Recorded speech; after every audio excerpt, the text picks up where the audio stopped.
श्री स्वामी समर्थ. मंगळवारी आली आहे अंगारकी चतुर्थी. या दिवशी आपल्याला गाईला ही एक वस्तू खाऊ घालायची आहे आणि हा एक टिळा कपडाला लावायचा आहे. बघा स्वामी भक्तांनो, गाईच्या शरीरात 33 कोटी देवी देवतांचा निवास असतो.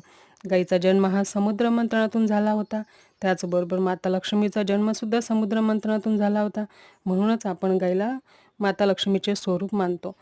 गाय ही 11 रुद्रांची आई आहे, 8 वसूंची कन्या आहे, 11 आदित्यांची बहीण आहे आणि अमृतरूपी दूध देणारी आहे. जी व्यक्ती गाईची सेवा करतो त्याच्या सर्व मनोकामना पूर्ण होतात.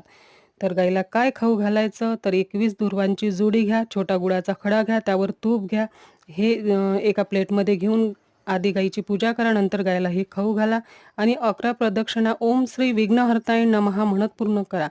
नंतर गाईच्या पायाखालची थोडी माती घेऊन तुमच्या कपाळावर टिळा लावा. तुम्हाला जीवनात यश प्राप्त होईल. श्री स्वामी समर्थ. जय जय स्वामी समर्थ.